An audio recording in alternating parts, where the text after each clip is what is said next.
नमस्कार दोस्तों, आज इस वीडियो में हम आपको तुलसी माता की कहानी सुनाएंगे। एक समय की बात है, एक गांव में एक पति पत्नी रहते थे। उनके 2 बेटे और 1 बेटी थी। बड़े होने पर दोनों बेटे का विवाह हो गया। बड़ी बहू बहुत ही घमंडी थी और अपने में ही मगन रहती थी। सास ससुर की बिल्कुल भी सेवा नहीं करती थी, जबकि छोटी बहू बहुत ही शांत स्वभाव की थी, हमेशा सास ससुर की सेवा करती थी। छोटी बहू सुबह जल्दी उठती और तुलसी माता को जल देती, दीपक जलाती और कथा कहती थी।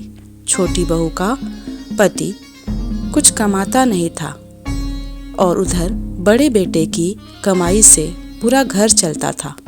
एक बार बड़ी बहू ने सोचा, ससुर जी बूढ़े हो गए हैं, देवर जी भी कुछ नहीं कमाते, मेरे पति ही अकेले कमाते हैं और पूरे घर का खर्च चलाते हैं। मैं ऐसा क्यों होने दूं? सिर्फ मेरे पति ही घर का खर्च क्यों चलाएं?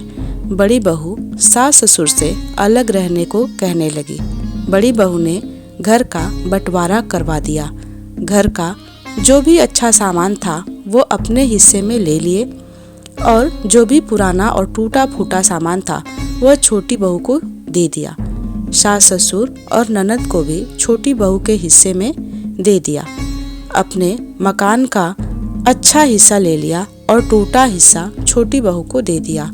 छोटी बहू बोली, भाभी मैं आपके बंटवारे से सहमत हूँ। जो भी आपने मुझे दिया है उससे मुझे कोई शिकायत नहीं है। बस आप मुझे आपके हिस्से में लगी हुई मुझे तुलसी माता का पौधा दे दो। बड़ी बहू झिलमिलाती हुई गई और तुलसी का पौधा उखाड़ के ले आई और छोटी बहू को दे दिया।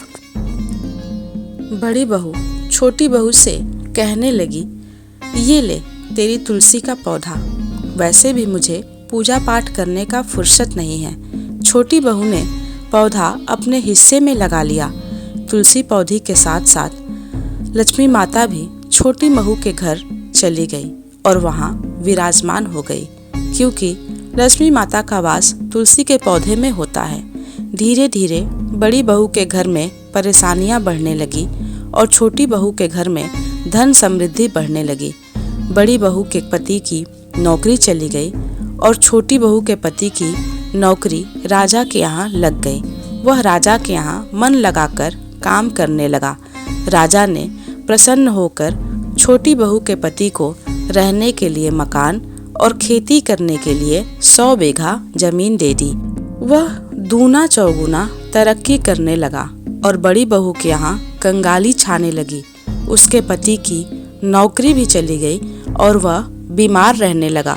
हाल यह हुआ कि बड़ी बहू को दूसरे के घर काम कर कर अपना गुजारा करना पड़ता था।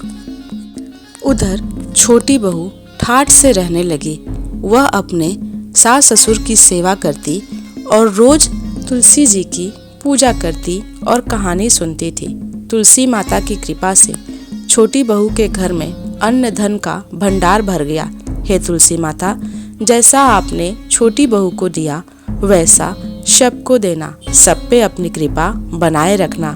बोलो तुलसी माता की जय हो। आशा करती हूँ कि आपको मेरी कहानी अच्छी लगी होगी। इसी तरह की और कहानियाँ सुनने के लिए आप मेरे चैनल को लाइक, शेयर और सब्सक्राइब करें। धन्यवाद।